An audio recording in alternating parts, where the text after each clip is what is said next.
guys, sorry, today I didn't have any gym footage to overlay because we had we were supposed to have a big nor'easter storm up here in PA, and the road just still ended up being pretty bad, so I kind of pushed back my training a day and pushed what was supposed to happen today till yesterday. So today I'm just going to go over a topic about what I think is probably the biggest mistake I see a lot of people making, especially those who are getting into powerlifting in particular. The number one thing I would say is you have a lot of guys newer into lifting looking at guys like Dan Green, Brandon Lilly, Eric Lillibridge, Andre Milanichev, and then being like, well, if they're doing this style of training, then and they're probably the best in the world, then this is probably what I should be doing.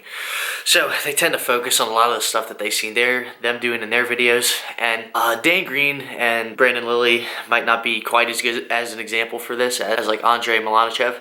And that's just because Andre tends to train extremely specific. So all he pretty much does is squat, bench, and deadlift, versus guys like Brandon Lilly and Dan Green who tend to try to work in a little bit of something else extra every day, whether it be some extra back stuff. I know Dan likes to do some rowing stuff every day, or Brandon likes to add in some pull down type stuff every day, as well as maybe some hamstring work every now and then.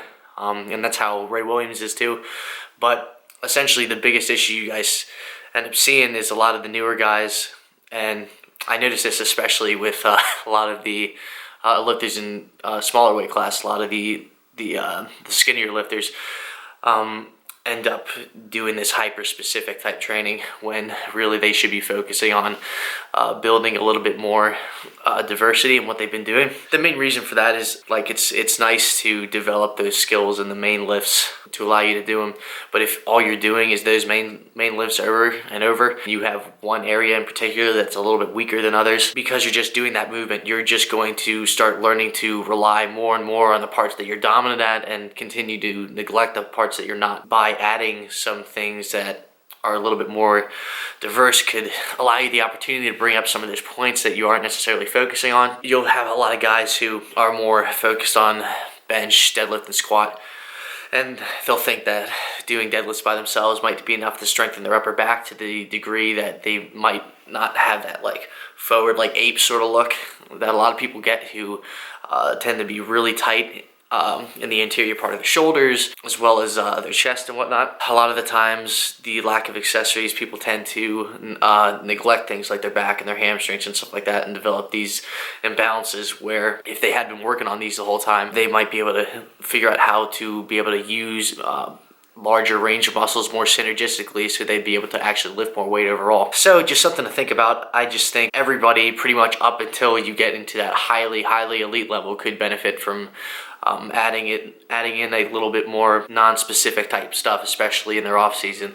I know I've seen a lot of benefit recently from doing that, just finishing this past hypertrophy block.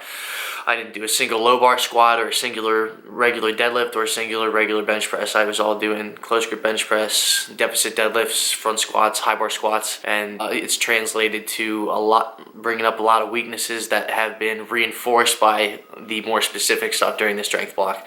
So incorporate some stuff that you weren't before, and then once you get into your more in-season during your strength blocks, that sort of thing, incorporate those more specific movements. Anyway, that's all I got for you guys today. In the meantime, like, share, and subscribe, and I'll talk to you guys tomorrow.